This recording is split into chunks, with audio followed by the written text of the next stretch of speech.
I'm Emily. I live with my husband Ethan and his parents. His dad is pretty quiet. He has hobbies but doesn't talk much. He's harmless, but his mom is the real problem. She clearly dislikes me and doesn't even try to hide it. I've pretty much experienced every passive-aggressive move in the book. Ethan defends me, but it's like talking to a brick wall. No matter what I say, they just won't listen. At breakfast, she'll say, "What's in today's soup?" I reply, "It's just regular soup." "No, it's not. It's spicy and it raises my blood pressure." "Well," I say, "please take that up with the soup manufacturer. I made it according to their instructions." "Goodness, using something like that?" "I'm busy. If you have the time to pick on me, use it to make a better soup." "Mom, maybe practice cooking first. That one time you made that slimy soup was a disaster." "That was just one mistake. Stop bringing it up. I'm done with this." "All right. Please clear the dishes. You always leave them stuck on." "I don't know what you're talking about." With that, she slams the door behind her and leaves the dishes as they are. She's always like this, quick to criticize but never actually doing anything herself.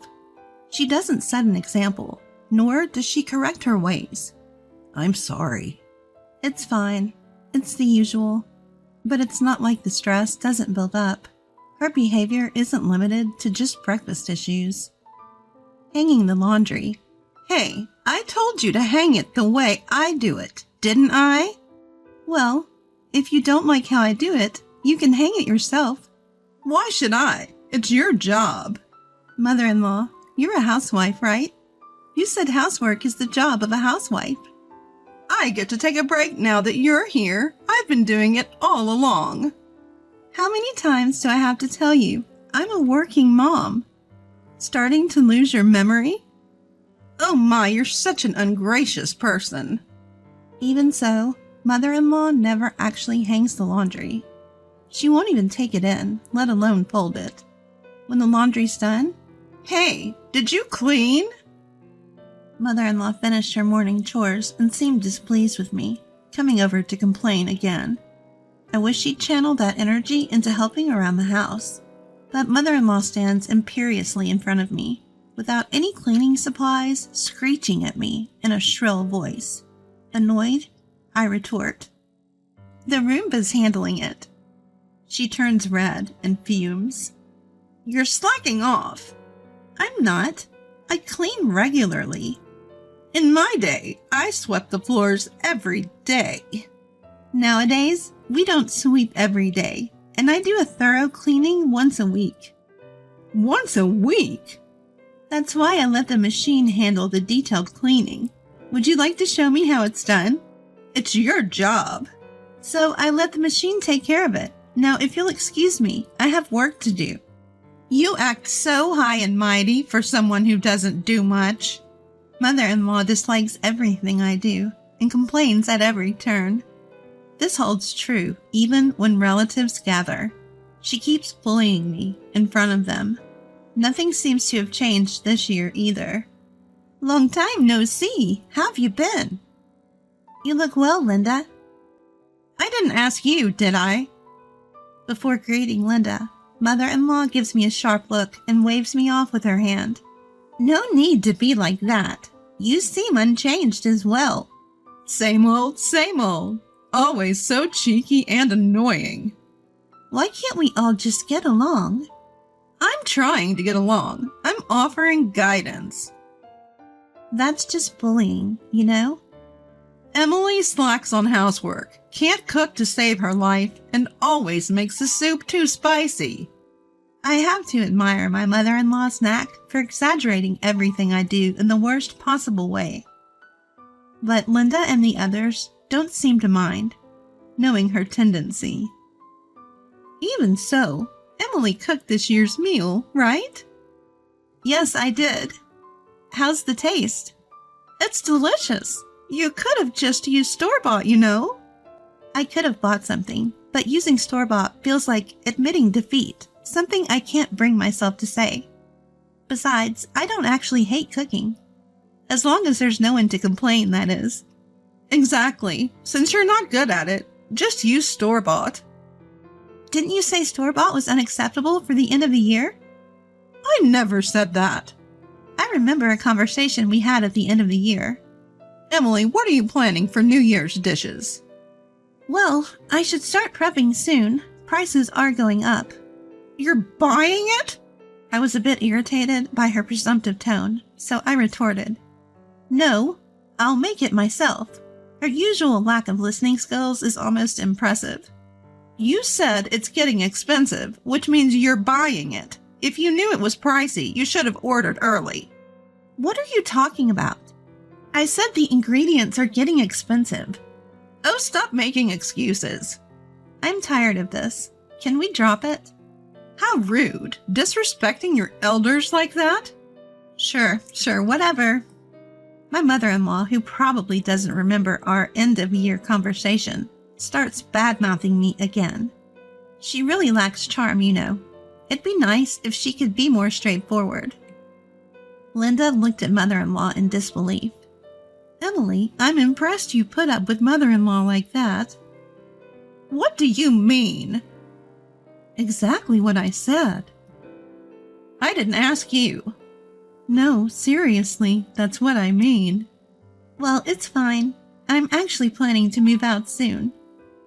What? Wait, why? Are you thinking of divorcing? I mean, if it were just mother-in-law, I'd consider it. What about Ethan? Oh, didn't I mention? We're moving out. What? What do you mean? We're relocating. Mom insisted we live with her, but she won't stop harassing Emily and doesn't lift a finger around the house. So, we're okay to move. I see. That's great. The person you can't stand is leaving. Thanks for your help. Do you think you can just do that? Of course. We're not children. Neither is Emily. There's no way your dad would allow it. My father said it's fine. No other way around it. Mother-in-law looked worriedly at father-in-law, but father-in-law just nodded. It's your fault they're leaving in the first place. We have nothing to leave behind here. Even the house is a rental. It won't be a problem.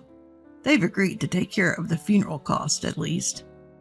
With that, father-in-law stood up and handed mother-in-law some papers. It's time for us to end this. I can't live with a woman who enjoys tormenting people. What father-in-law handed over was divorce papers. It turned out father-in-law was more observant than he seemed. Noticing his wife wasn't doing her chores and was bullying me, it got him thinking. When his son Ethan discussed moving out, he made up his mind to divorce. So where am I supposed to live?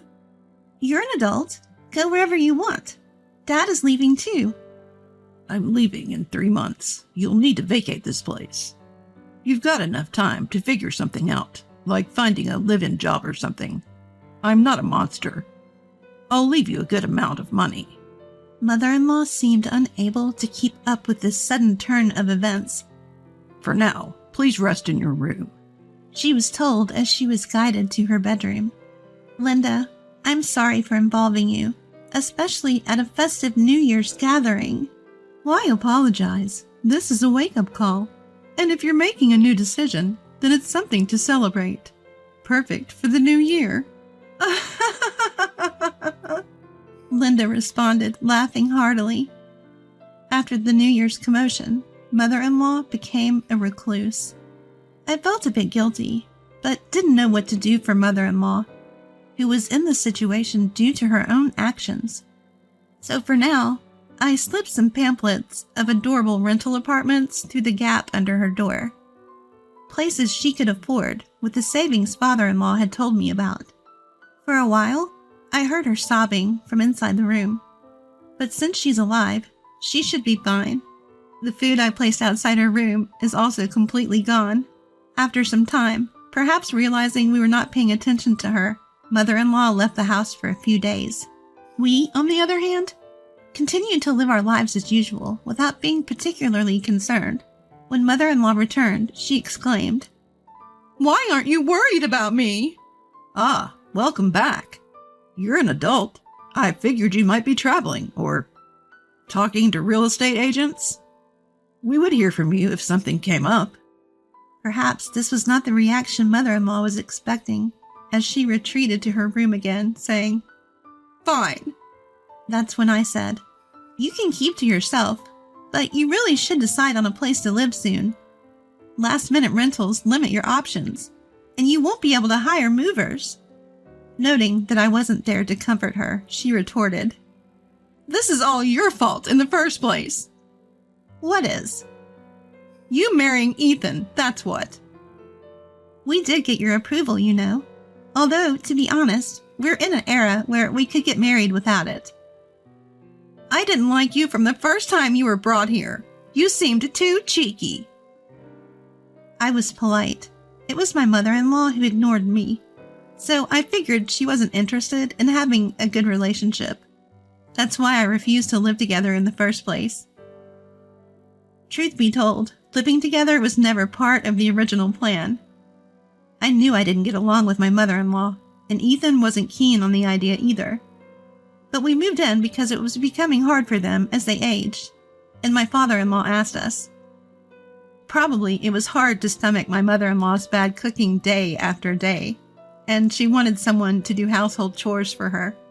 Now I think she suggested living together just to make my life miserable. I just thought you needed some discipline." But when I first came, the house was a mess. The house was terrible when we first moved in. It was cluttered, barely any floor to walk on. Papers overflowing from shelves, dusty furniture everywhere. The fridge was a mix of expired food and new food, making it hard to use, and the vegetable drawer had rotting produce. We took days off and spent a week making it livable. Given the current state, if we rent a new place, it'll turn into a mess again. Should I teach you how to maintain it? I don't need it. But your room is still messy. From the door, I can see her room cluttered, the floor hidden beneath piles of discarded clothing. Are you okay with that? It'll get messy again soon. I'll be fine. Days later, we moved out of the house. My father-in-law plans to leave in a few days, too. Worried, I decided to check on my mother-in-law. When I arrived, I heard some strange noises from inside the house. "Hello? Is everything all right?" I walked in to find the house in terrible shape again. The floor was inexplicably soaked. Laundry was overflowing from the washing machine, and yet the clothes hung up to dry were crumpled. The kitchen sink was piled high with dirty dishes, and I could see at least 4 brooms and dustpans. "This is a mess again, isn't it? What brings you here?" "Well, just doing the usual final walkthrough before moving out. You may not be aware, but it's a big deal if we don't return the house to its original state. Half of what I'm saying is true. I also came because father-in-law asked me to. The house has to be empty before we hand it over. Though, looking at its current state, that seems impossible. When are you handing over the house? Next week, right? What about your move?" "I've already found a new place. The movers are coming the day after tomorrow, so I was planning on tidying up." "Then why is everything soaked?" "I was trying to clean the house." "So you did a wet wipe down?" "So you didn't, or should I say, you didn't even know how to?" "I just forgot, okay?" "Why not just be honest? We're not living together anymore." "Enough with your nagging." All right, I won't help you then. Didn't your mother-in-law teach you how to clean?" Turns out, mother-in-law really can't do household chores. Her mom was proficient at them, but assumed mother-in-law would naturally learn, so she never taught her. Her mom thought the same, that her daughter would be just fine by just observing her. So mother-in-law never learned cooking or cleaning. Perhaps because of that, mother-in-law couldn't do any household chores even after getting married. After Ethan was born, she managed some tasks, but only at an elementary schooler's level. And you still managed to be such a mother-in-law from hell. I'll be honest, because it's the end. I was ashamed of my incapability. I thought if I criticized you, my shortcomings wouldn't be exposed. I see. Mother-in-law had her reasons, but that didn't make it acceptable for me. Being unable to do something doesn't justify attacking someone else. When I told her this, she replied, "I still can't accept you, no matter what." At that point, there was nothing left to say. I left my in-laws' house on the day of the handover, even though it wasn't necessary. I found myself near my in-laws' place. As I approached, I could hear father-in-law's loud voice from several houses away. "Didn't I tell you we were closing today? Well, the movers didn't show up. How do you expect to move like this?" But, "No buts. Get this sorted out by this evening." how do you expect me to do that all by myself? "Not my problem." Even from a distance, it was clear my mother-in-law couldn't handle the move by herself. I glanced over at Ethan, who was with me. Ethan caught my gaze and sighed. "I appreciate the concern, but maybe we should go home. I can't drag you into this mess." Oh, come on. I feel sorry for her. I really didn't, but I made a pitiful face for Ethan's sake. Inside, I was trying hard not to burst into laughter. Holding back giggles, I looked down, and Ethan must have mistaken it for crying. "You're so kind, even after what she did. Let's go home. No more heartache." Yes, I'm sorry." As I wiped away a tear brought on by suppressed laughter, Ethan looked even more sympathetic. Feeling relieved, I thought there would be no more mother-in-law issues from now on. I did feel a bit guilty about my father-in-law, but he was also to blame for neglecting her, so this seemed fair. I hope he steps up for the final leg